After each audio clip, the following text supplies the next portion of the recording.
Good afternoon बच्चों। मैं धर्मेंद्र साहू आप लोग का स्वागत करते हैं। मैं बेसिक इलेक्ट्रिकल में आज आप लोग को एसी सर्किट पढ़ाने चल रहा हूँ। एसी सर्किट, जैसा कि आप लोग जानते हैं कि डीसी की अपेक्षा एसी हमारे औद्योगिक जीवन में बहुत अधिक महत्व है, लेकिन फिर भी कहीं डीसी का महत्व ही है। जैसे आप जानते हैं इलेक्ट्रोप्लास्टिक में, विद्युत अपघटन में आदि डीसी का ही उपयोग किया जाता है। लेकिन फिर भी मैं आपको बता रहा हूँ कि डीसी और एसी में क्या डिफरेंस है। जैसे कि आप देख रहे हैं कि डीसी क्या होता है, एक अल्टरनेटिव कर्व बनाती है, अर्थात इसका मान 0 से स्टार्ट होगा, धीरे धीरे बढ़ता जाएगा, फिर एक पॉइंट ऐसा आ जाएगा जहाँ पर इसका मान अधिकतम होगा, फिर अधिकतम मान से फिर क्या होगा, कम होना शुरू हो जाएगा, और एक पॉइंट ऐसा आ जाएगा जहाँ पर इसकी वैल्यू शून्य हो जाएगी। फिर यही प्रक्रिया क्या होगी, निगेटिव, अर्थात इसके विपरीत निगेटिव क्षेत्र में भी होगा, 0 से स्टार्ट होगा और एक पॉइंट ऐसा आएगा, मैक्सिमम हो जाएगा, फिर मैक्सिमम से कम होता जाएगा और फिर क्या हो जाएगा, फिर शून्य हो जाएगा। अर्थात इसके इसके वैल्यू क्या होता है, 0 से अधिकतम, अधिकतम से शून्य, शून्य से अधिकतम, अधिकतम से शून्य होता रहता है। ठीक है ना। एक टाइम पीरियड में यानी कई बार शून्य होगा, कई बार मैक्स होगा। ठीक, जबकि डीसी में ऐसा नहीं होता है। डीसी में एम्पलीट्यूड फिक्स होता है। ठीक, डीसी की अपेक्षा पावर लॉस इसमें क्या होता है, मैक्सिमम होता है और डीसी में कम होता है। जो एसी होती है हमारी क्या होती है, फ्रीक्वेंसी पे डिपेंड करती है, जबकि डीसी फ्रीक्वेंसी पे डिपेंड नहीं करती है। ठीक, ते रहा डीसी और एसी में अंतर। तो इसी क्रम में देखते हैं अल्टरनेटिंग करंट। अल्टरनेटिंग करंट क्या होता है कि करंट का वह मान जो शून्य से धीरे धीरे बढ़े, मैक्सिमम हो, और मैक्सिमम से पुनः शून्य की ओर बढ़े। यही प्रक्रिया निगेटिव क्षेत्र में भी हो, निगेटिव क्षेत्र में शून्य से मैक्सिमम की ओर बढ़े और फिर मैक्सिमम से शून्य की ओर हो, तो वही प्रक्रिया क्या कहलाती है, अल्टरनेटिंग करंट कहलाती है। जैसा कि इसमें आप देख रहे हैं 0 से बढ़ रहा है और इस पॉइंट पे क्या होगा, मैक्सिमम प्राप्त होगा, फिर धीरे धीरे क्या हो जाएगा, फिर शून्य हो जाएगा, फिर यही नेगेटिव क्षेत्र में भी धीरे धीरे बढ़ेगा, मैक्सिमम हो जाएगा, फिर मैक्सिमम से क्या होगा, धीरे धीरे शून्य हो जाएगा। यही प्रक्रिया क्या कहलाती है, अल्टरनेटिंग करंट या प्रत्यावर्ती धारा कहलाती है। ठीक, अगला हेडिंग क्या है हमारा, टाइम पीरियड, आवर्तकाल। आवर्तकाल क्या होता है कि किसी प्रत्यावर्ती राशि द्वारा एक चक्र को पूर्ण करने के लिए जो समय लगता है वही आवर्तकाल कहलाता है। एक चक्कर पूर्ण करने में लगा समय ही आवर्तकाल कहलाएगा। जैसा कि आप देख रहे हैं यहां पर एक साइकिल यहां से होकर यहां पर सी पॉइंट पे कंप्लीट हुआ है, वो पॉइंट से स्टार्ट हुआ है और कंप्लीट कहां हुआ, सी पॉइंट पर, तो इसका क्या कहलाएगा, एक साइकिल। और एक साइकिल कंप्लीट करने में जो समय लगेगा वही क्या कहलाता है, आवर्तकाल। तो यहां से टाइम पीरियड क्या हो जाएगा, टी। मान लेते हैं टाइम पीरियड क्या लग रहा है, टी लग रहा है। ठीक, इंग्लिश में मैंने इसकी डिफिनेशन दिया हूं, the time required to complete one cycle is called the time period. T से डिनोट करते हैं, टी बराबर क्या होता है, 1/f। ठीक, एफ को बढ़ाएंगे तो क्या हो जाएगा, आवर्तकाल बढ़ेगा, घटेगा, सॉरी, एफ को यानी फ्रीक्वेंसी को बढ़ाने पर आवर्तकाल क्या हो जाएगा, घटेगा, और फ्रीक्वेंसी को घटाने पर आवर्तकाल क्या हो जाएगा, बढ़ जाएगा। ठीक है, आगे चलते हैं। अगला हेडिंग है हमारा फ्रीक्वेंसी। फ्रीक्वेंसी क्या होता है कि एक सेकंड में कितने चक्कर कर रहे हैं आप, एक सेकंड में किए गए चक्करों की संख्या क्या कहलाती है, आवृत्ति कहलाती है। ठीक, डिफिनेशन क्या लिखा हूं, the number of cycle complete in 1 second is called frequency. Frequency को एफ से प्रदर्शित किया जाता है। एफ बराबर क्या होता है, 1/t। ठीक, आवर्तकाल बढ़ाने पर क्या हो जाएगा आपका, फ्रीक्वेंसी घटेगा, और आवर्तकाल घटाने पर फ्रीक्वेंसी क्या हो जाएगा, बढ़ेगा।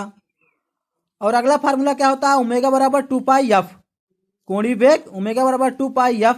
ठीक है ना, इससे भी आप फ्रीक्वेंसी निकाल सकते हैं। ठीक, अगला हेडिंग हमारा है इंस्टेंटेनियस वैल्यू, तात्क्षणिक मान।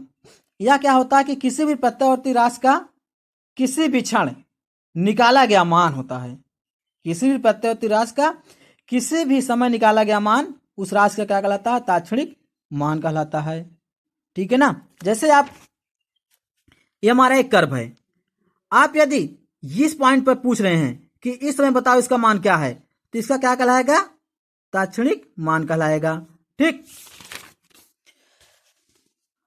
अगला हेडिंग है हमारा एम्पलीट्यूड, आयाम। यह क्या होता है कि किसी भी प्रत्यावर्ती राशि के एक पूर्ण चक्र के धनात्मक या ऋणात्मक के अधिकतम मान को उसका क्या कहलाता है? आयाम कहलाता है। ठीक। जैसे ये वन साइकिल यहां चल के यहां कंप्लीट हो रहा है, तो आप देख रहे हैं ये क्या कहलाता है? नेगेटिव रीजन कहलाएगा, और ये क्या कहलाता है? इसका पॉजिटिव क्षेत्र कहलाएगा। ये इसका पॉजिटिव क्षेत्र कहलाएगा, और ये क्या कहलाएगा? नेगेटिव क्षेत्र कहलाएगा। तो पॉजिटिव क्षेत्र में भी अधिकतम मान यानी यहां पर, और नेगेटिव क्षेत्र में भी अधिकतम मान जिस समय प्राप्त हो उसी अधिकतम मान को क्या कहेंगे? हम आयाम कहेंगे। ठीक। तो इंग्लिश में मैंने डिफिनेशन लिख रखा हूं, this is the maximum value of the alternating quantity attend bye it in A cycle. It is the highest of the instantaneous value. ठीक। अगला हेडिंग है हमारा रूट मीन स्क्वायर, वर्ग माध्य मूल मान। इसे थोड़ा सही से समझना, ये बहुत इंपॉर्टेंट है। ठीक है ना, एग्जाम में अक्सर कर यही पाता है। तो इंग्लिश में मैंने डिफिनेशन क्या लिखा है? Which quantity in instantaneous value in the square root of the mean of the square of the quantity is called root mean square value. यानी किसी राशि के, समझने की कोशिश करना, किसी राशि के तात्क्षणिक मान के वर्ग के औसत मान के वर्गमूल को उस राशि का वर्ग माध्य मूल मान कहते हैं। यानी कोई भी राशि है, ठीक है, कोई भी राशि है, आप किसी समय उसका आरएमएस वैल्यू निकालना चाहते हैं, ठीक है ना, वर्ग माध्य मूल निकालना चाहते हैं, तो पहले क्या कर दो? उसका वर्ग कर दो। ठीक। वर्ग करने के बाद क्या कर दो? उसका औसत मान निकाल लो। फिर उस औसत मान का क्या निकाल लो? आप वर्गमूल निकाल लो, तो उस राशि का क्या कहलाएगा? वह वर्ग माध्य मूल मान कहलाएगा। ठीक। आगे इसके तरीके बताएंगे। ठीक। इसको निकालने के दो मेथड हैं। ठीक। वर्ग माध्य मूल ज्ञात करने के इतने दो मेथड हैं। पहला मेथड क्या कहलाता है? माध्य कोटि विधि यानी मिड ऑर्डिनेट मेथड। अगला मेथड क्या कहलाता है? समाकलन विधि, इंटीग्रल मेथड। ठीक। तो पहला मेथड पढ़ेंगे हम मिड ऑर्डिनेट मेथड। जैसा कि आप चित्र में देख रहे हैं, मिड ऑर्डिनेट मेथड। यहां आप देख रहे हैं कि ये क्या है? एक ऐसी क्वांटिटी है, इसके आप देख रहे हैं कि पॉजिटिव साइकिल में मैंने मान लिया हूं कई पार्ट में इसे डिवाइड कर दिया हूं। ठीक। और हाफ साइकिल कंप्लीट करने में कितना टी समय लग रहा है। ठीक। इसे n पार्टों में मैंने क्या कर दिया? डिवाइड कर दिया। तो एक पार्ट में कितना समय लग जाएगा? आप देख रहे हैं कि t/n। ठीक। हाफ साइकिल कंप्लीट करने में टी समय लग रहा था, और इस हाफ साइकिल को मैंने क्या मान लिया हूं? n भागों में डिवाइड कर दिया हूं, और तब एक भाग के लिए कितना समय लगेगा? t/n। और जो मैंने मान लिया कि इस समय करंट का तात्क्षणिक मान क्या है? I1 है, और यहाँ पर तात्क्षणिक मान मैंने I2 मान लिया हूँ। इसी प्रकार यहाँ I3, इसी प्रकार I4, इसी बार डॉट डॉट आप क्या मान सकते हैं? IN इसमें मान सकते हैं। ठीक। अर्थात n भागों में आप डिवाइड कर सकते हैं उस करंट के तात्क्षणिक मान को, या वोल्टेज ले रहे हैं तो वोल्टेज के तात्क्षणिक मानों को आप डिवाइड कर सकते हैं। ठीक। अब मान ले रहा हूं इस सर्किट का रेजिस्टेंस क्या है? कैपिटल R है। ठीक। इसमें करंट कितना I फ्लो कर रहा है। ठीक। जैसा कि यहां पर मैं थ्योरी लिखा हूं कुछ, let this cycle of period time t, यानी समय कितना ले रहा है? कैपिटल T ले रहा है, और इसे n भागों में डिवाइड कर दिया गया है। ठीक। Suppose that this current flow throat ये रेजिस्टेंस R, मतलब जहां पर करंट फ्लो कर रहा है उसका रेजिस्टेंस कितना? R है। तब I1 मतलब भाग I1 में कितना हीट उत्पन्न होगा? H1 बराबर I1 स्क्वायर RT/N। आप जानते हैं कि H बराबर क्या होता है? I स्क्वायर RT से। ठीक। तो पार्ट 1 के लिए कितना समय निकाले हैं t/n, चूंकि n भागों में डिवाइड किए हैं तो उस भाग के लिए कितना समय हो जाएगा t/n, टोटल समय t है। ठीक, इसी प्रकार क्या हो जाएगा, heat produce in I2, part I2 यानी भाग I2 में H2 बराबर I2 स्क्वायर R T/n। इसी प्रकार पार्ट I3 में कितना हो जाएगा, H3 बराबर I3 स्क्वायर R T/n। ठीक, तो इसी प्रकार 90वें भाग में कितना हीट उत्पन्न हो जाएगा, Hn बराबर In स्क्वायर R T/n। तो यहां से टोटल हीट प्रोड्यूस कितना होगा, टोटल उत्पन्न उष्मा बराबर हो जाएगा HAC बराबर H1 plus H2 plus H3 plus dot dot Hn। मैंने सभी को ऐड कर दिया। ठीक, यहां पर I1 sorry H1 H2 H3 की वैल्यू रख दिया मैंने, I1 square RTn/n plus I2 square RTn/n plus I3 square RTn/n plus dot dot In square RTn/n। आप देखेंगे RTn/n सभी पार्ट में क्या है, कॉमन है, तो मैंने क्या ले लिया, इसे कॉमन ले लिया। ठीक, तो क्या हमने जब इतना कॉमन लिया बचा क्या हमारे पास, I1 square plus I2 square plus I3 square plus dot dot In square. ठीक, अब क्या ये तो रहा AC में कितना हीट उत्पन्न हो रहा है। अब यही यदि DC में मान लें कि यही क्वांटिटी DC में है और यही करंट DC में फ्लो कर रही है, उतना ही रेजिस्टेंस DC में है, तब DC में कितना हीट उत्पन्न होगा, I स्क्वायर RT। क्योंकि पहले ही बता चुका हूं DC फ्रीक्वेंसी पर डिपेंड नहीं करती है। तो आप जान रहे हैं कि मैं मान लिया यहां पर जितना उष्मा AC में उत्पन्न हो रहा है उतनी ही उष्मा क्या हो रही है, DC में भी उत्पन्न हो रही है। तो दोनों राशि क्या हो जाएगी, बराबर हो जाएगी। तो यहां पर मैंने क्या कर दिया, DC की उष्मा बराबर AC की उष्मा। तो DC में कितना मान प्राप्त हुआ, I स्क्वायर RT बराबर AC में कितना मान प्राप्त हुआ, ये प्राप्त हुआ है। ठीक, यहां पर रख दिया RT/n ब्रैकेट में क्या, I1 square plus I2 square plus I3 square plus dot dot I1 square. यहाँ पे आप देखेंगे इधर भी R है इधर भी R है, कैंसिल हो गया, इधर भी T है इधर भी T हो गया, कैंसिल हो गया। बचा क्या हमारे पास, I स्क्वायर बराबर 1/n ब्रैकेट में I1 square plus I2 square plus dot dot I1 square. तो क्या हो जाएगा, I बराबर हो जाएगा रूट में I1 square plus I2 square plus I3 square plus dot dot I1 स्क्वायर/n। यही क्या लिख सकते हैं हम, यही RMS वैल्यू है। I RMS बराबर अंडर रूट में I1 square plus I2 square plus I3 square plus dot dot I1 स्क्वायर/n। अब आप इससे देखिए कि कैसे रूट मीन स्क्वायर यानी वर्ग माध्य मूल मान की आप डिफिनेशन देंगे कि किसी भी राशि का, यहां ध्यान देना, किसी भी राशि के ताक्षणिक मान के वर्ग के, देखो यहां पर करेंगे क्या किया आपने, वर्ग किया है, किसी भी राशि के ताक्षणिक मान के वर्ग के औसत कैसे निकालते हैं कि जितनी संख्या दे रही हैं उन संख्या का योग कर लेते हैं और उतनी संख्या से क्या कर देते हैं, डिवाइड कर देते हैं। तो n क्या रिप्रेजेंट कर रहा है, कितनी संख्या है। ठीक, तो फिर से सुनना, परिभाषा रटने की कोशिश मत करना।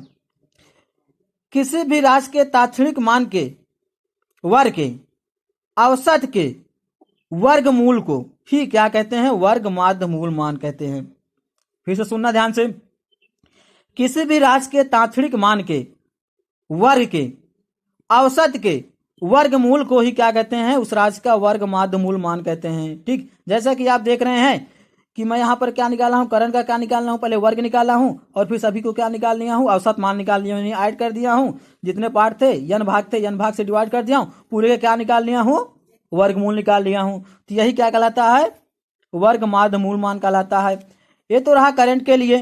ठीक, और ये क्या, यही आप यदि वोल्टेज के लिए वर्ग माध्य मूल निकालना चाहते हैं तो क्या हो जाएगा, BRMS बराबर अंडर रूट में B1 square plus B2 square plus dot dot BN स्क्वायर/n। ठीक, हमारे विद्युत में ही जो हमारे एमीटर होता है, वोल्ट मीटर होता है, वो क्या मेजरमेंट करता है, वर्ग माध्य मूल्य, अर्थात IRMS या BRMS ही मेजरमेंट करता है। ठीक है, यदि कोई राशि न दिया हो तब। आगे चलते हैं। अगला हेडिंग है हमारा इंटीग्रल मेथड, समाकलन विधि। जैसा कि आप देख रहे हैं कि क्या हमारा अल्टरनेटिंग राशि है। ठीक है, वर्टिकल में मैंने करंट को ले लिया हूं और हॉरिजॉन्टल में टाइम को, और एक छोटी वैल्यू इस राशि का। यहां से यहां तक थीटा है तो मैंने क्या मान लिया हूं, डी थीटा मान लिया हूं।